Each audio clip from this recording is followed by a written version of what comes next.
Coucou les gros bidous.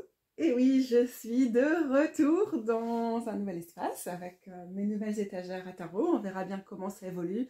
C'est encore le bordel parce que je viens de déménager. Enfin, ça fait 2 semaines et demie. Mais évidemment, mon espace, cette petite pièce, rien qu'à moi, est quand même petite. Et donc, il y a beaucoup de choses à penser. Ça prend du temps. Fin de la parenthèse d'introduction, on est parti. Et évidemment, comme toute tarot-tubeuse qui se respecte, c'est pas la première fois et ce sera pas la dernière que je vous présente mon top de tarot et ou d'oracle. Je pense que pas plus tard que l'année passée, j'ai encore fait mes tops de tarot indie, mes tops de tarot mass market, mes tops d'oracle indépendant et mes tops d'oracle pour le marché de masse, je pense. En tout cas, tous les liens, vous les trouverez en dessous. Et puis le jeu aussi, bon, quels seraient les 10 tarots que vous amènerez sur une île déserte, etc., etc. Il se passe jamais quelques mois ou tout au plus quelques années sans qu'on revienne avec ce genre de format. Sauf que là, j'ai vu sur la chaîne de Tarot Map, si je me trompe pas, cet exercice, mais c'était chouette parce que c'était, ok, je revisite ma collection, là, en 2024, c'est quoi mes 10 tarots préférés? Dans mon cas, je veux dire mes 10 tarots préférés, ça pourrait être les 10 que j'utilise le plus, et je crois que ça se rejoint. Ça pourrait être les 10 dont l'art me parle le plus, il y a plein de facteurs qui entrent en compte. Et bah pour revenir à la parenthèse du début de la situation de 2023, gros déménagement, 2024, nouveau déménagement, dans ces moments de crise-là, où on sort pas ces tarots tous les jours, où on peut pas toujours les avoir pour soi, où ils peuvent rester en carton plusieurs semaines pour certains, on voit lesquels restent le plus proche de nous, lesquels on va chercher, avec lesquels on se sent bien. Et à chaque fois, soit j'ai débriefé avec vous de quel tarot je m'étais entourée dans cette expérience, ou lesquels je choisissais pour cette expérience. Maintenant, c'est un peu le topo, ok, je sais là, maintenant, en 2024, vers lesquels je me tourne dans ces moments-là, et j'ai vraiment l'impression d'avoir une team de base. Je sais vers quel tarot je retourne, qui sont dans ma collection, donc je tire les cartes depuis, ça va faire 9 ans. Donc ceux qui sont dans ma collection depuis le début, ou bien les nouveaux arrivés, mais vraiment qui m'ont fait là en 2024 un fort effet de revenir, d'avoir fait le tour, d'avoir fait une boucle assez nourrissante dans ma collection de tarots. J'en ai encore beaucoup des tarots et oracles, et en même temps je me sens vraiment bien entourée. Ça tombe bien parce que j'ai quitté un logement temporaire précaire qui avait ses gros désavantages, mais aussi là où je payais assez peu de loyer pour un loyer normal. Donc j'ai techniquement plus du tout les moyens d'avoir des nouveaux tarots et oracles qui rentrent dans ma collection, donc autant être satisfaite de ce que j'ai. Donc je vais commencer par celui-ci. Et donc c'est spécial, peut-être vous avez reconnu la pochette si vous me suivez régulièrement. C'est spécial parce que c'est un tarot qui a eu une distribution un peu compliquée au moment de sa sortie. C'est un tarot collectif, c'est le Slow Haller Tarot. Et c'est un tarot qui est épuisé quasiment depuis sa sortie ou dans l'année qui a suivi sa sortie. Je l'ai eu en 2017, c'est une amie qui l'a fait venir des États-Unis, qui a fait venir sa copie, qui m'en a offert un. C'est toujours un peu bizarre de présenter des tarots épuisés.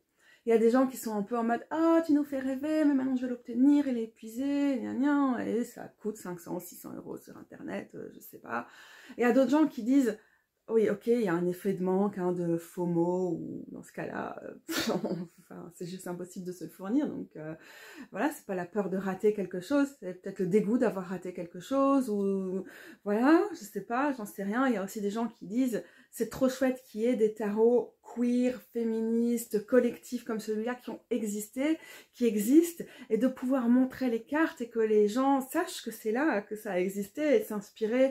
Et de regarder ces images, par exemple ici le 7 de couteau, c'est le 7 d'épée dans un tarot tradi, et de se dire waouh, ok, intéressant, ça nourrit quand même notre imaginaire sur le tarot, notre compréhension des cartes, ce qu'on a envie de voir dans les cartes, ici avec le 6 de branche ou de bâton, la voyageuse de couteau, c'est l'équivalent de la chevaleresse, cavalier, cavalière, le 2 de cailloux, qui va être le 2 de pentacle. Voilà, donc il y a toutes ces choses pour lesquelles je me dis c'est quand même vraiment chouette de pouvoir partager ce tarot. Même si le capitalisme fait qu'on voit quelque chose qui nous plaît et on a envie de l'avoir. Moi aussi j'ai ça quand je vois des tarots épuisés. Mais bon, ouais, en même temps, c'est pas parce qu'on est dans un monde où c'est difficile de prendre du recul quand on voit quelque chose qu'on aime et qu'on ne peut pas avoir que je vais pas vous le présenter. Bref, trêve de blabla, parlons de ce tarot et de pourquoi il est là. Cette magnifique visionnaire de récipient, c'est l'équivalent de la reine de coupe. Il y a des cartes avec lesquelles j'ai du mal. Les amoureuses font partie des cartes que je suis incapable de lire dans ce tarot. Je me laisse pas du tout inspirée par l'image. Bah oui, c'est un tarot collectif. Et pour le coup, je pense qu'il y a vraiment une palette de couleurs, un thème qui est très très fort, qui donne une belle cohésion. Et en même temps, je crois que chaque carte est faite par une personne différente. Par conséquent, c'est très très disparate au niveau de l'image. Et là, c'est obligé dans ce genre de tarot collectif. Il y a toujours des cartes où on est en mode, là, je rentre pas du tout dans l'univers de la personne, ou bien ça me parle pas, quoi. Un peu compliqué, la mise au point, parce qu'il fait noir dehors. Et de toute façon, même s'il ne faisait pas noir, parce qu'il est, je sais pas moi, 17-18 heures, il a fait tellement brumeux toute la journée que ça aurait été la même chose. Ok, et donc il y a un livret qui est justement là, qui va avec, dans lequel on apprend qui a fait quelle carte. C'est là que je pourrais voir. Ah oui, donc il y a quand même, je vois ici des personnes qui ont fait 3 cartes par exemple. Ici j'ai même une personne qui en a fait 4. Ok, mais il y a énormément de personnes quand même qui ont travaillé sur la conception des cartes. Le livre est super chouette. À ce stade, je suis à l'aise avec ce tarot, donc je ne ressens plus besoin d'y retourner, mais c'est une vision des cartes qui est vraiment intéressante, qui est très poétique, qui parfois revisite avec une optique plutôt intersectionnelle. C'était quand même vraiment un des aspects intéressants de ce tarot. Par rapport à d'autres, j'ai peut-être un peu plus de mal à me trouver au niveau de certains éléments de l'iconographie, par exemple quand il y a des plantes ou des choses comme ça, juste parce que c'est un tarot qui est conçu par des personnes du sud des États-Unis, et donc ça se ressent. Quand je disais qu'il était intersectionnel, je pense évidemment à la justice qui est l'intersection dans ce tarot. Ok, qu'est-ce que je voulais en dire? Déjà, c'est un tarot que je n'utilise pas forcément toute l'année, mais forcément, dès qu'arrive le mois d'août, je vais le sortir pour les mois d'automne. Et parfois, je l'utilise même juste en août, septembre, mais ça me fait toujours du bien, ça fait partie du rituel pour moi d'accueillir l'automne, de passer ce cap, de pouvoir sortir ce tarot. D'ailleurs, du coup, là, pour moi, une énergie très associée à la saison de la Vierge. Donc, on voit ici la carte de l'ermite. Et dans les moments de crise ou de perte de repères, ou je ne sais plus vers quel tarot me tourner, ou ce serait trop de les avoir tous à disposition et de pouvoir choisir à l'envie lequel va venir. Ça me fait du bien de l'avoir lu. Le 6 de cailloux, de pierre ou de pentacle fait partie de ceux où j'ai plus de mal à lire. Parfois, j'aime bien retourner au livret quand même pour ça. Pour les cartes qui sont un peu plus compliquées, pour aller chercher un petit peu de quoi se l'approprier davantage, ça reste compliqué pour certaines. Il y en a, oui, il y en a vraiment qui me parlent moins que d'autres. Il y en a que j'adore. Comme ça, comme ça. 13 d'original comme 9 de branche ou de bâton. Le 2 de branche aussi, super original. Et j'aime bien la palette de couleurs où on a vraiment un doré. Mais pas un doré comme on fait sur les jeux plus récents, mass market, qui fait très flashy. Ils ont travaillé une sorte de brin d'ocre là, comme ça, qui ressort vraiment comme du doré dans les cartes, peut-être en comparaison, en contraste avec les couleurs, avec le noir et la dominante de noir. J'adore ce tarot. Et oui, c'est un compagnon. Et même si je suis des mois sans l'utiliser, retourner vers lui, c'est toujours quelque chose qui me fait un peu retourner vers moi. C'est un peu cliché de dire ça comme ça, mais qui fait paraître les autres tarots comme parfois une forme de diversion, alors que lui, je me sens bien avec lui, et je me sens bien avec lui parce qu'il est dans ma collection depuis si longtemps. Bah, du coup, après vous avoir parlé d'un tarot qui est dans ma collection depuis plus de 7 ans, je vais parler des tarots qui est arrivé en 2024, qui s'inscrit dans la lignée de tarots comme le Slow Haller, c'est revendiqué, et qui renouvelle aussi le genre des tarots queer, féministes, qui vont déconstruire aussi en partie le tarot pour proposer d'autres choses, pour élargir les imaginaires, pour être plus inclusif, et qui intègre aussi des questions qui sont certainement moins présentes dans le slow roller, à savoir les questions pas seulement de justice sociale, mais aussi de justice environnementale, de justice climatique, et aussi de lien au territoire, d'engagement écologique, etc. C'est donc le Liberation Tarot, et je profite en vous le montrant. Si jamais j'ai fait des reviews des jeux que je vous montre, les liens seront en dessous. Ouais, je voulais profiter de vous montrer les images pour vous parler de ce qui est intéressant pour moi dans le fait de faire une photo de où j'en suis à l'heure actuelle, quels sont mes tarots préférés. C'est que je pense que j'ai vraiment une collection et des tarots préférés, des tarots. Pour les oracles, je ne pense pas que je saurais me prêter à l'exercice à l'heure actuelle, qui reflète c'est quoi le tarot pour moi, ce que j'ai envie de partager sur ma chaîne, mais aussi vraiment avec quoi moi je vais en tarot. Qu'est-ce que ça m'apporte? Pourquoi cet outil est extraordinaire? Et quelle est mon approche? Quel est mon lien au tarot? Et donc, ce sont des jeux qui, pour la plupart, sont vraiment féministes, queer, aussi pour certains animistes, pour certains plutôt païens, qui sont plutôt écologistes, qui sont pour certains assez poétiques, et donc en combinant tout ça, certains vont plus combiner les différents éléments, comme probablement celui-ci, peut-être un peu moins sur la question d'être païen, ou en tout cas, il fait référence à des territoires que je connais moins, pas directement, je suis pas une voyageuse, hein, donc moi, le territoire c'est la Belgique, j'ai pas de voiture, alors c'est aussi à pied, là, littéralement, vers où je me rends autour de chez moi. Mais bon, bref.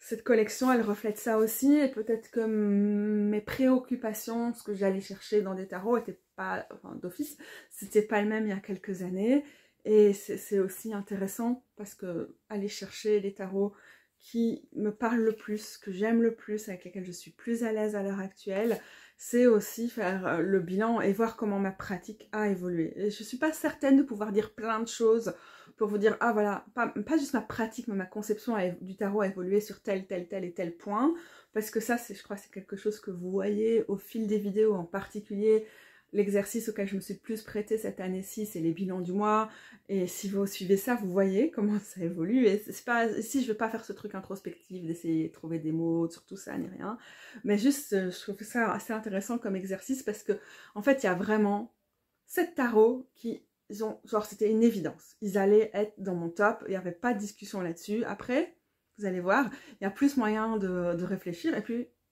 pourquoi faire un top 10 si mon top 7 se suffit à lui-même, et ces tarots vraiment suffisent à mon bonheur.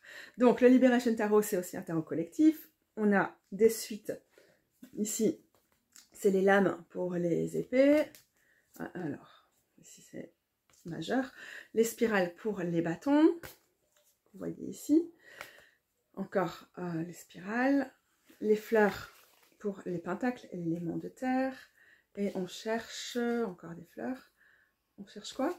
On cherche de l'eau avec des récipients, ou est-ce qu'on va les voir quelque part? Oui, voilà, les récipients que voici.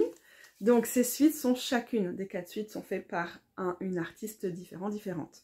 Et chacune des cartes de l'arcane majeur est faite par une personne différente. Vous voyez qu'il y a un effort qui a été fait pour renommer l'ombre, ici pour le diable, parce qu'on a ce travail de déconstruction, reconstruction, expansion, travail sur le tarot, travail pour qu'il soit un outil qui puisse servir à tous, qui soit pas excluant, qui est sous couvert d'universel. En fait, bah, il s'adresse pas que à certaines personnes qui arrivent à se lire dedans, où il balance pas des lieux communs psychanalytiques sur le sens de l'existence. Et là, on a quelque chose qui a vraiment une vocation à rendre les archétypes du tarot, si tant est qu'il y a des archétypes du tarot, dans le tarot, c'est quand même, je crois, le plus inclusif, le plus appropriable possible, le moins on plane sur nos trucs ésotériques ou psychanalytiques.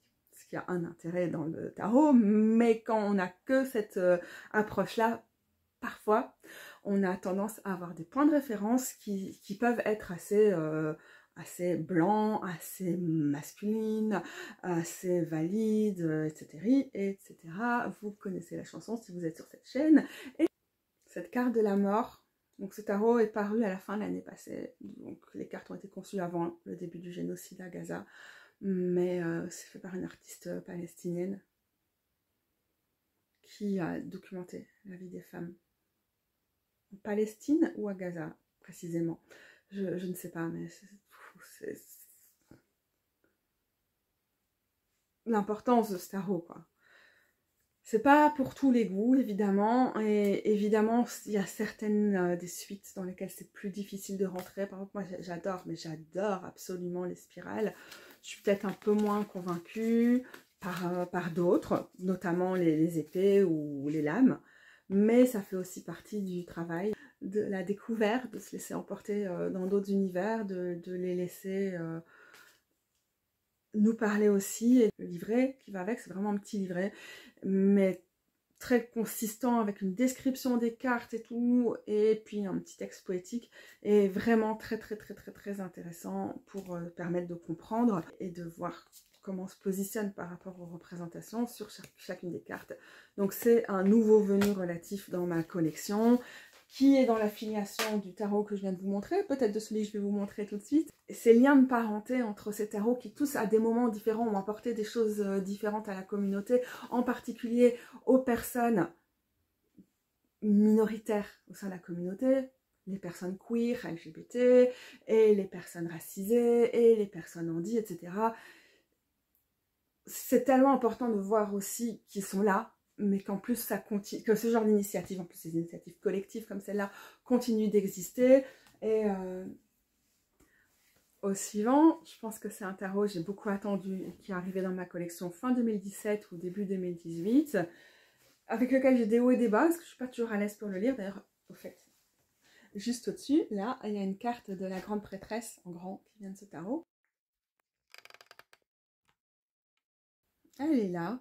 Donc c'est le Next Swirl Tarot. J'ai la version auto-publiée, la toute première version. Mais cette version, j'ai pas pu m'empêcher de la modifier parce qu'elle est tellement grande. Et en fait, le format n'a pas changé sur les éditions suivantes. Mais voilà, comme j'avais 2 éditions, je me suis permise de couper les bordures sur cette version-ci. Et puis j'ai une édition que je ne vais pas qualifier d'édition marché de masse. Ah, c'est pas dans le même pochon, mais c'est pas le même pochon. C'est dans presque le même pochon. Il est où presque le même pochon? C'est lui? Je suis pas sûre. Voilà. Donc c'est aussi une petite maison d'édition plutôt anarcho-punk qui publie ça, donc j'appellerais pas ça du mass market. Parfois on trouve ce tarot sur Amazon ou quoi, mais c'est pas forcément si évident que ça de se le procurer. Il est quand même dans les petites boutiques indépendantes. Si jamais vous ne trouvez pas, dites-moi et je vous envoie des liens avec grand plaisir.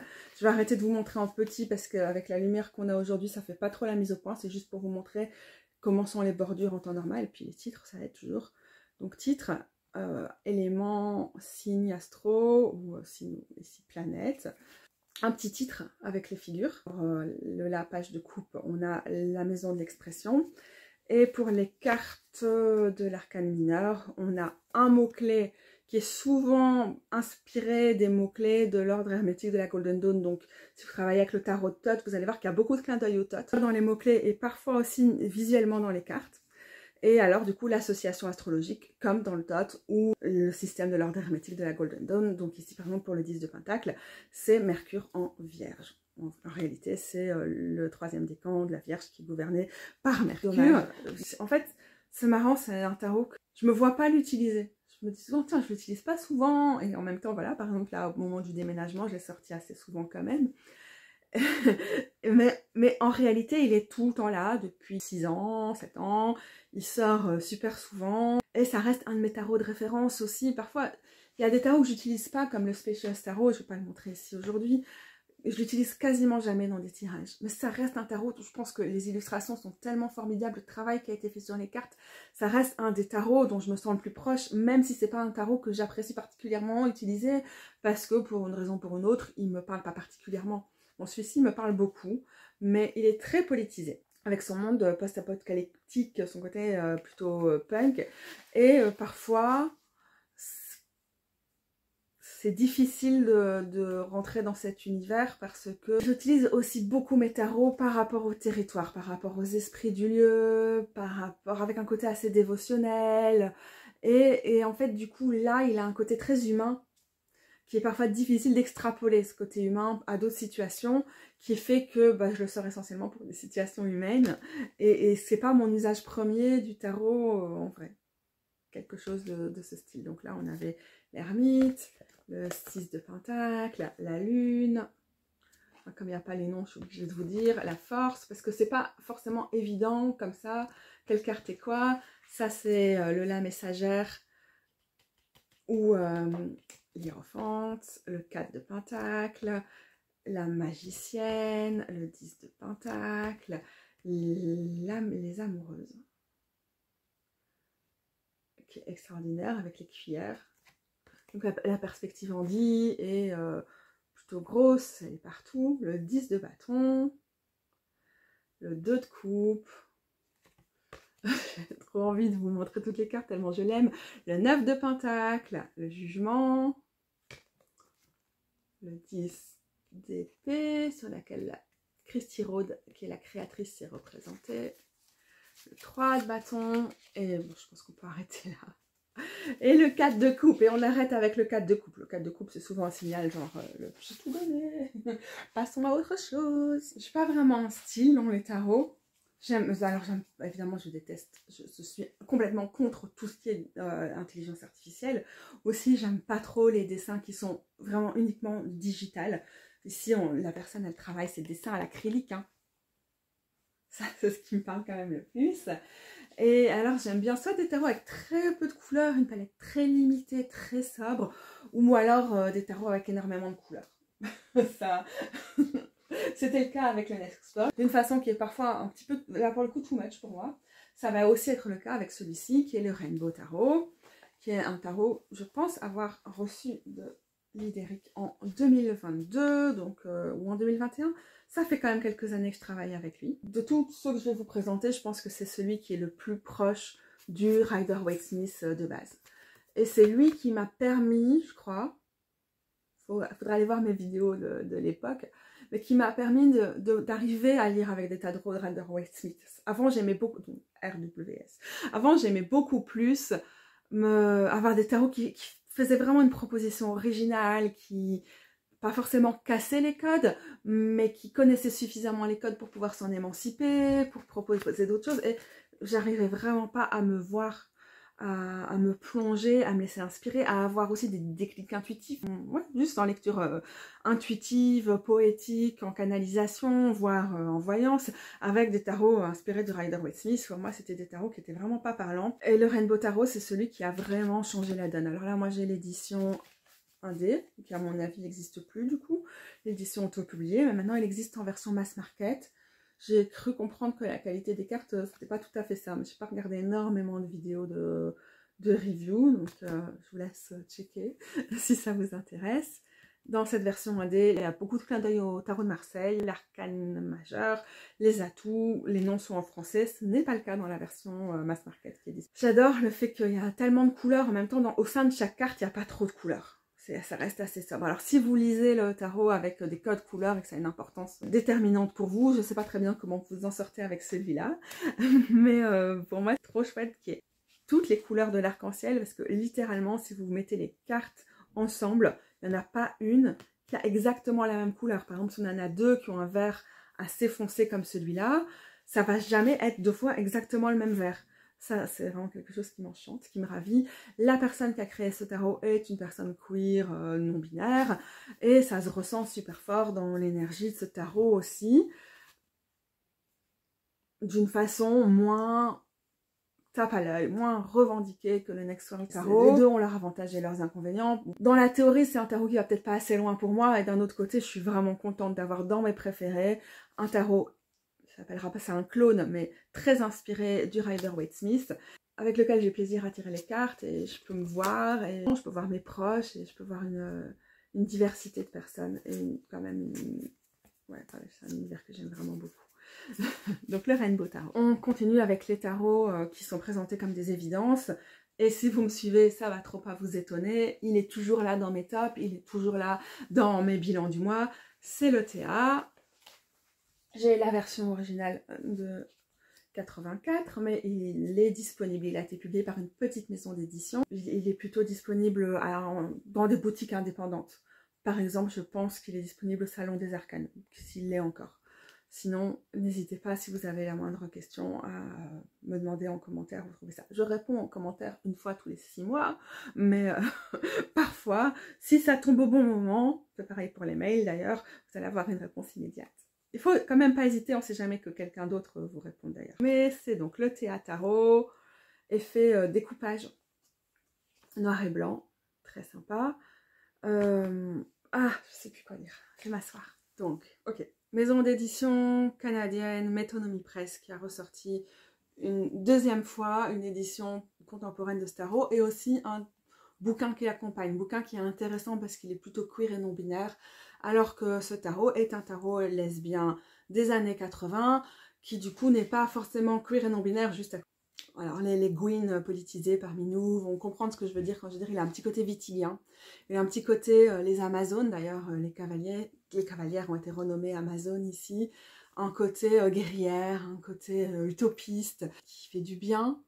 On a ce côté peut-être aussi pour les personnes qui s'intéressent à la deuxième vague du féminisme, qui ont lu par exemple Bell Hooks ou Adrienne Rich, des Women Identified Women, et donc c'est vraiment cette idée de mettre les femmes à l'avant-plan. Alors malheureusement, du coup, la représentation des corps dits de femmes est pas forcément inclusive.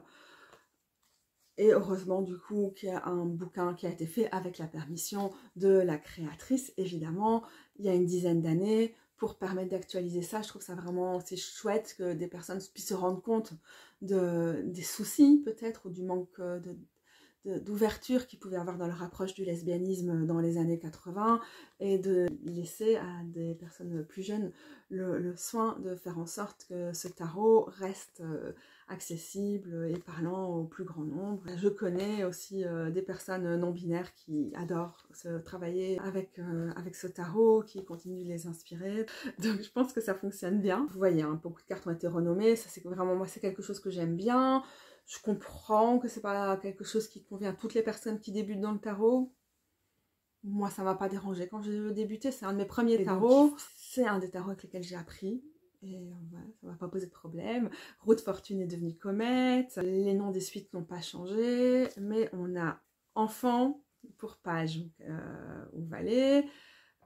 Amazon pour cavalier, cavalière. Fille pour reine. Et mère pour roi. Et dans les majeurs, si ça vous intéresse, vous voyez par exemple Fou, Mat et Innocence. Pour moi, c'est un tarot que j'utilise prioritairement quand je veux recevoir des messages qui passent par mes ancêtres au sens large, mais par contre une partie de mes ancêtres spécifiques qui sont des ancêtres queer, déviants, différents, rebelles, révolutionnaires, et ça marche bien. En fait, je ne le sors pas forcément tous les jours parce qu'il a cette efficacité, ce langage très direct en fait, que je trouve assez propre au travail avec les ancêtres, en tout cas dans ma pratique. Il va dépoter en fait aussi dans ses messages, donc c'est pas forcément celui que j'utilise tous les jours. Et aussi dans le travail avec certains lieux,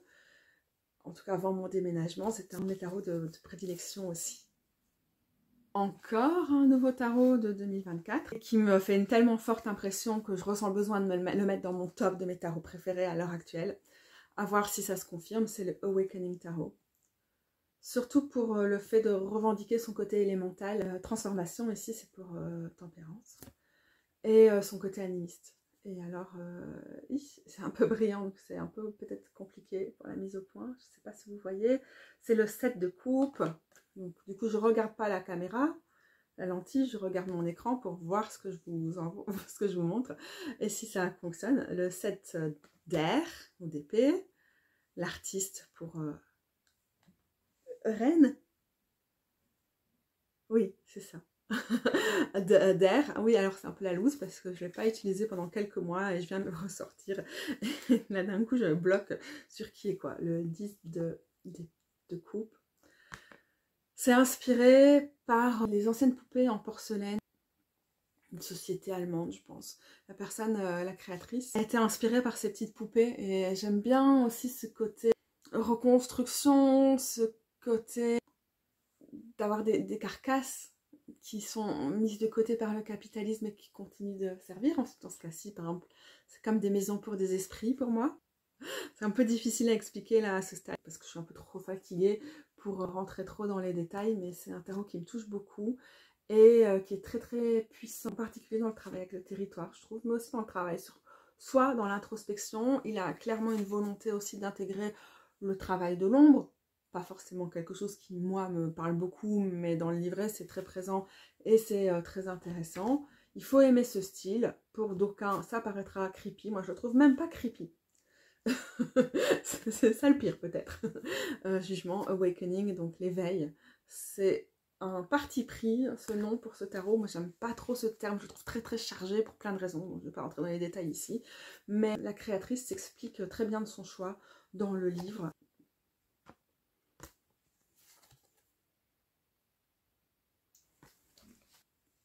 Je suis fatiguée, je me sens un petit peu nulle pour ma reprise de vidéo, mais bon, on va continuer.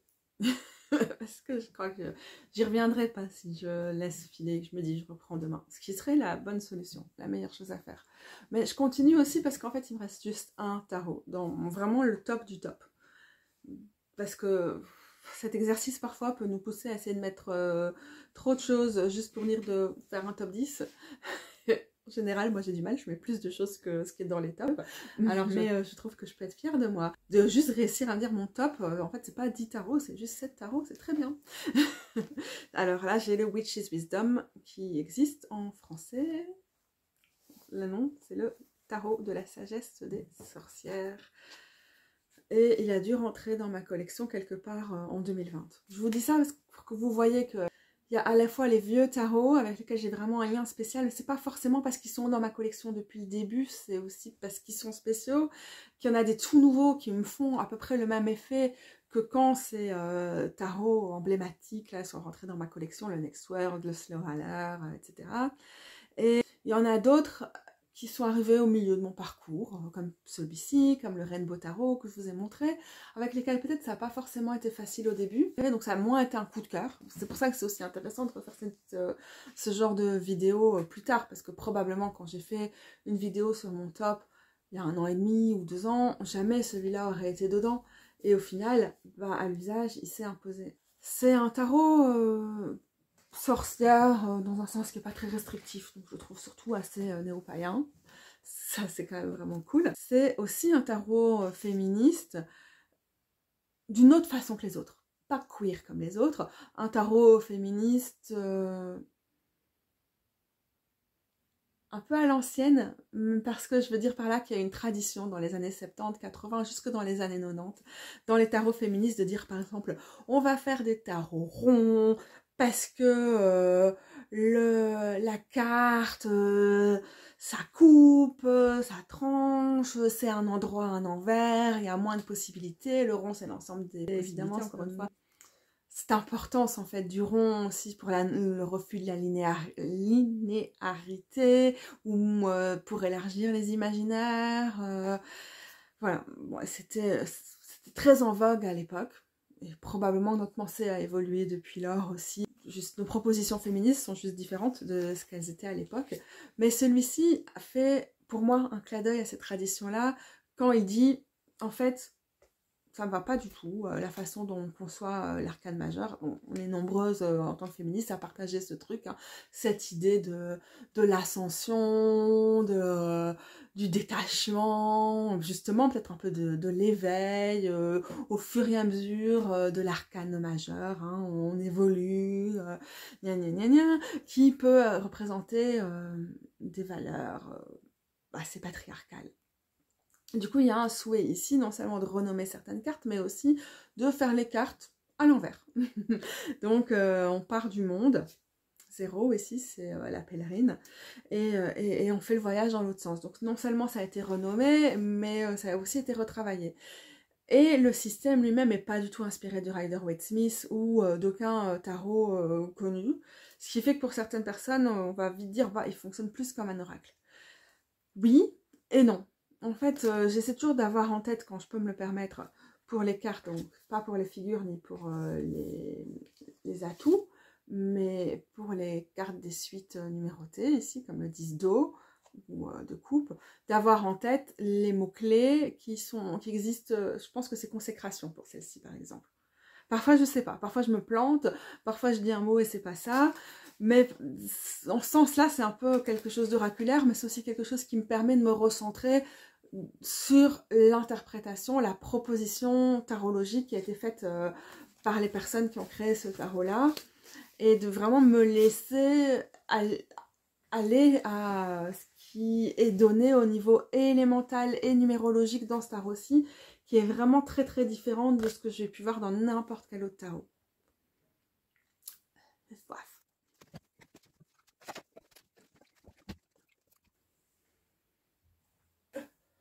Là, vous voyez le soleil qui apparaît en position 3 dans ce tarot déconstruit. Vous n'êtes pas obligé de savoir tout ce qu'il y a dans ma garde-robe. Avec le parquet, c'est un peu esprit étula. Quand la garde-robe a décidé de commencer à s'ouvrir, je sais pas si elle va revenir en place. Mais bon, j'étais partie chercher mon livret. Enfin, le livret de la deuxième édition de ce tarot, parce que j'ai 2 versions, qui sont grosso modo les mêmes. Taille, parce que j'avais l'as d'eau devant moi et que je voulais chercher le mot-clé pour celui-là, parce que là tout de suite, je m'en souvenais pas. Je vous confirme ce que je vous disais pour consécration pour le 10 d'eau, et là c'est mémoire, ou souvenir, memory. Memory pour celui-ci. Voilà, donc quand même vraiment assez différent. Il faut entrer dans son univers. Ça s'est pas offert à moi tout de suite. C'est un tarot que j'ai pas réussi à utiliser tant que j'habitais en ville. Et quand je l'ai eu que j'habitais en ville, je l'utilisais à la campagne, je ne l'utilisais pas en ville. Donc vraiment très spécial. Oui. Je suis un peu trop fatiguée pour essayer de vous dire beaucoup de choses dessus. À chaque fois, je suis un peu comme ça, je cale, parce que j'ai tellement un rapport intuitif avec lui, j'ai vraiment du mal à expliquer comment je l'utilise, comment pour moi c'est un tarot et pas un oracle, mais en même temps il est vraiment dans son univers rien qu'à lui. Et donc je vais vous dire comme à chaque fois, mais je ferai une vidéo un jour pour vous expliquer comment j'utilise ce tarot. Et puis entre temps, vous dites que quand même, ça en fait des mois que je vous la promets et qu'elle ne vient pas. Et quand je la ferai, elle sera vraiment bien. Ça, c'est bienveillance, par exemple, pour cette carte-ci. Ça, c'est pas poison, mais non, je sais plus. 6 de coupe, plonger profondément. On aime les cormorans qui s'installent dans nos contrées. En fait, j'aimerais pouvoir vous montrer des cartes en vous lisant à chaque fois leur nom et le mot-clé. Mais c'est un truc sur lequel je suis en train de taffer, ça me prend du temps. Je suis pas en train de taffer. J'ai commencé, j'ai jamais terminé. C'est de recopier à chaque fois une petite carte, parce que ce tarot est très gros et très chiant à emporter avec soi, et j'aime emporter mes tarots partout, et donc d'avoir juste quelques feuilles que je peux emmener avec moi, avec au moins le récapitulatif des mots-clés pour chacune des cartes. J'ai pas avancé et je suis en fin de vidéo, donc je suis fatiguée, donc j'arrête. Tant pis, si j'en avais parlé au début, ben, il faut que je le fasse une fois. Il faut un jour que je vous parle de ce tarot directement, mais je l'aime vraiment vraiment beaucoup. Donc si je ne me trompe pas, là vous avez raconté tout ce qui était sur ma liste, donc les 7 tarots. Et ça c'est sorti tout seul, c'était une évidence. Puis après j'étais en mode, alors qu'est-ce que je mettrais pour les autres? Attendez, je vais ouvrir mon document avec la liste de mes tarots. Oh oui, je pourrais mettre ça, ou peut-être ça. Mais en vrai, ma sensation, c'était quand même qu'avec 7, on avait vraiment mes tarots préférés, et que les autres que j'aurais pu mettre avaient un statut spécial, ou pourraient devenir à un moment membre de ce club très select de mes tarots préférés, mais qu'on n'y était pas vraiment. Donc, je vous les montre parce que, un peu comme des bonus, ou juste pour vous dire où j'en suis avec eux à l'heure actuelle, mais pas vraiment mon top en fait. Ils sont juste... Ils sont en bas du podium. Alors, on a le Gentle Tarot, que j'aime vraiment beaucoup. Ce qui manque pour moi avec ce tarot, c'est le fait qu'il est basé sur le paysage, le territoire, la faune, la flore d'Alaska. Et du coup, c'est moins d'immédiateté qu'un tarot où il y a ça, et aussi des espèces locales, indigènes où je vis, à la Belgique, ou bien qui est spécifiquement sur ma région. Trop fatiguée, mais donc oui, je l'aime beaucoup, je l'adore, mais il s'est pas retrouvé dans mon top 7. Je vais faire ça vite parce que je suis trop fatiguée. Le Fit Spirit Tarot, il m'a fait beaucoup d'effets, en mode ouais, un tarot queer, non-binaire, j'adore. Et en même temps, je ne l'utilise pas si souvent que ça. Je crois que j'ai du mal, moi personnellement en tout cas. Hein. Donc, au fait, il existe en version mass market, moi j'ai la version indépendante. Et en version mass market en français, ça s'appelle le tarot inclusif. J'ai du mal avec les cartes de suite, 9 de pentacle ici, pas plus que ça. Le 3 de pentacle, pareil. J'adore les figures, je pense que c'est mes figures préférées. J'adore certaines des cartes des suites, ceci dit. Et j'aime beaucoup, beaucoup, beaucoup, beaucoup, énormément les cartes des atouts de l'arcane majeur. Vraiment beaucoup. Mais comme j'ai quand même du mal avec les suites, je le regarde et je me dis, mais vraiment, je l'adore. Je l'adore pour des tonnes de raisons. J'adore l'esthétique, j'adore tout. Je l'adore, mais je ne l'utilise pas souvent.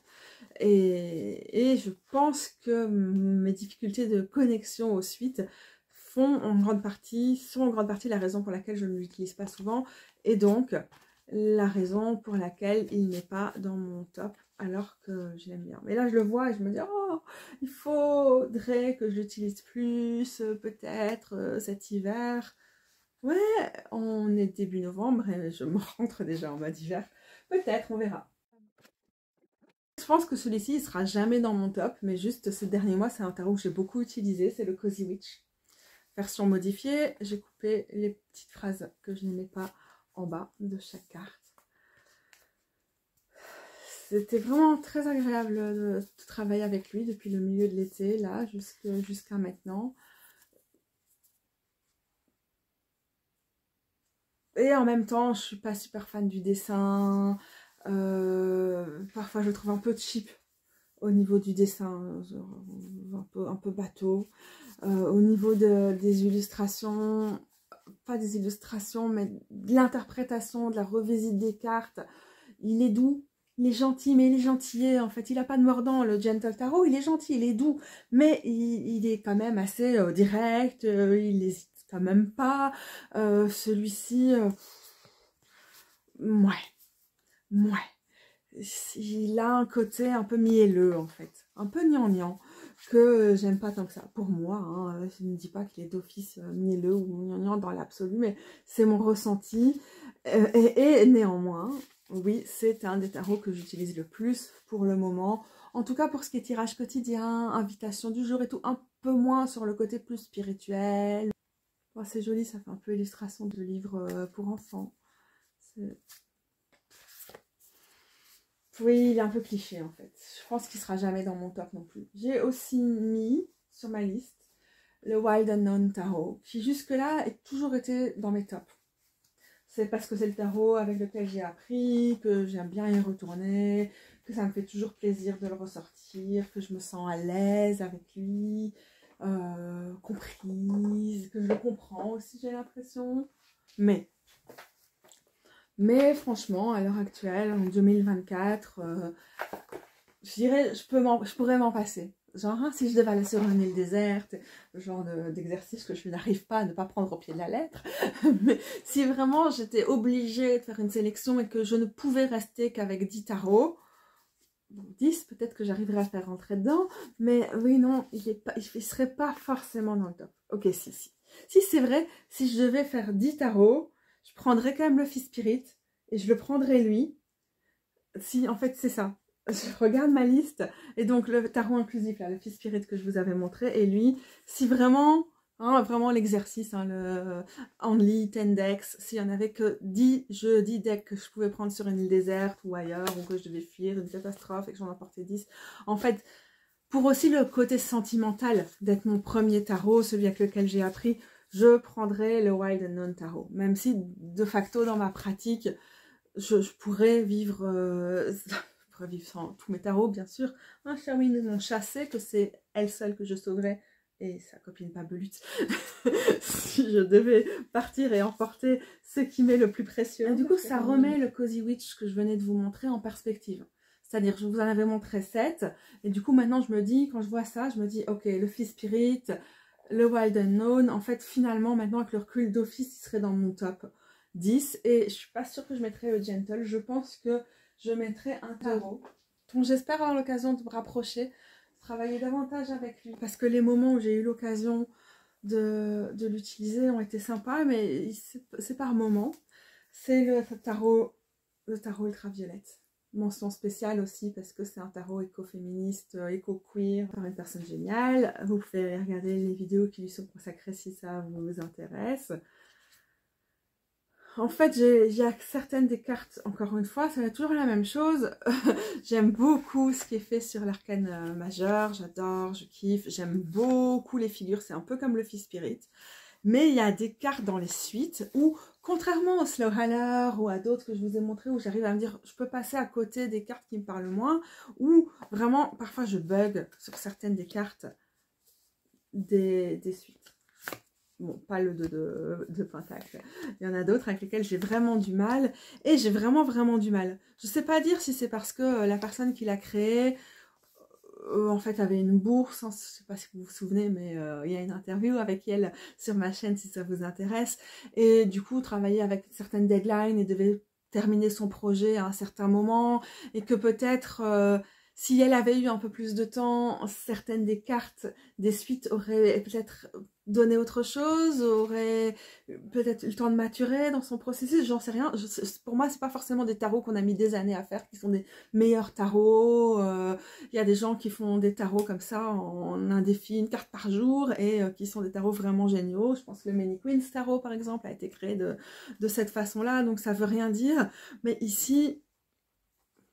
je sais pas, en tout cas, il y a une façon, parfois quand la Violette, sur son Instagram, explique c'était quoi son processus, ce qu'elle a voulu dire en choisissant tel ou tel symbole pour telle carte, je fais « Ah, pas mal !» Mais la carte n'est pas très explicite pour moi. Il y a trop d'implicite, il y a trop de choses à lire entre les lignes pour, sur les cartes de suite. Alors j'espère quand même très fort, je suis plus jamais sur Instagram, donc je n'ai pas du tout suivi l'actualité de la créatrice de ce tarot, mais j'espère qu'elle continue de travailler sur un livre qui pourrait accompagner ce tarot ou une de ses futures éditions, parce que je pense que dans ce cas-là, ça pourrait me décoincer un peu par rapport aux cartes qui me parlent un petit peu moins et en faire un absolu indispensable dans mon top aussi.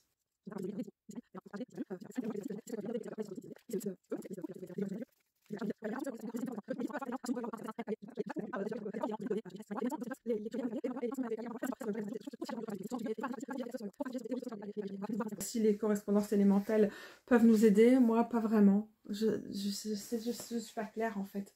Je suis pas claire, surtout pour les personnes qui connaissent pas forcément les différences entre les différents types et les correspondances élémentales, mais c'est pas juste la fatigue, c'est aussi parce que j'utilise pas si souvent que ça ce tarot, et aussi parce que j'étais pas trop dans l'étude du tarot en ce moment. Bon, tant mieux. Parfois la pratique c'est mieux que l'étude, et aussi peut-être c'est révélateur de ça, c'est vrai. J'ai des moments où je suis à fond dans l'étude du tarot, ou dans l'étude de l'astro, ou des trucs comme ça, j'apprends des nouveaux trucs, des nouvelles perspectives et tout ça. Et mon top à l'heure actuelle, c'est aussi vraiment... Comme j'ai eu à d'autres moments, j'ai envie de tarot avec lesquels c'est intuitif, c'est fluide. Par exemple, j'ai pas su vous expliquer pourquoi le Witch's Wisdom. Mais moi, je sais que je l'adore et je sais qu'il fonctionne. Et je peux pas vraiment expliquer comment je vais réussir à rentrer dans son système qui est tellement différent. Parce que juste ça match. Voilà. Et le tarot ultraviolette pourrait être juste ça. Le Fist Spirit, le tarot inclusif pourrait être juste ça aussi. Mais pour moi, je les approche avec un tout petit peu trop d'intellectualisation. J'arrive pas à être dans le purement intuitif avec eux. Ce dont j'ai besoin par rapport à l'approche quand même aussi assez dévotionnelle, et poétique, et de canalisation, et intuitive que j'ai du tarot. Maintenant. C'est depuis je sais pas combien de temps, parce que ça a toujours été là, mais c'est quelque chose qui est plus ou moins à l'avant-plan de ma conception, de mon approche et mes pratiques du tarot, et ça l'est définitivement pour le moment. Il faut que je boive. Ceci dit, c'est intéressant tout ça, parce que ça explique aussi pourquoi j'étais moins sur ma chaîne. Il y avait plein de raisons derrière, mais que j'ai pris une pause de certaines vidéos que ces derniers mois, je suis venue exclusivement pour faire des bilans du mois et rien d'autre, que j'avais vraiment plus envie de faire des reviews. Et le genre de vidéos que je suis en train de faire maintenant, à comparaison des jeux et tout ça, qui sont vite... qui rentrent dans une logique un peu consumériste. Bon, ça, j'ai des hauts et des bas avec ce genre de vidéos, c'est tout le temps comme ça, mais aussi, j'avais même plus envie de faire des vidéos de « Oh, je vais vous expliquer comment j'interprète telle carte et ce genre de choses. » Et là, je me suis dit « Oh, j'aimerais bien quand même revenir avec mes séries, comme le tarot carte par carte, choisir des représentations, là, comment ça s'appelle, Top Tarot Trumps, pour chacun des atouts et tout ça. » J'étais quand même un petit peu motivée. Parce que c'est l'hiver et que je suis toujours plus présente sur ma chaîne en hiver. Mais c'est vrai que c'est à voir, parce qu'en vrai, je me sens peut-être plus dans le rôle que j'avais avant. Bien sûr, ma pratique a toujours été avant tout intuitive.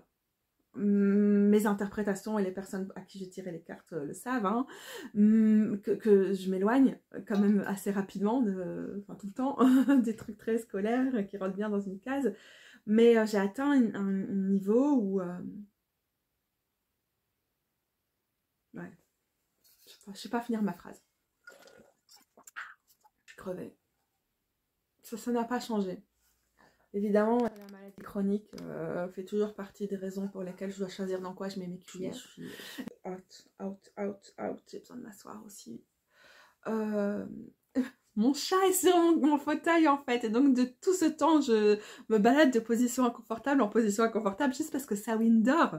Je suis sûre qu'elle serait tout à fait d'accord si je mettais ma petite desserte à côté, qu'on pouvait se faire des câlins et qu'elle me laisserait la place avec plaisir. Mais elle est tellement mignonne.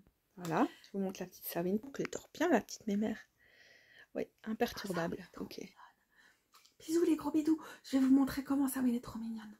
Je l'ai mis dans une position trop chouette juste pour pouvoir clôturer la vidéo sur autre chose que moi qui n'arrive pas à faire des phrases. Elle dort bien, elle est gentille, elle est mimi, elle est un petit peu con, mais c'est pour ça qu'on l'adore.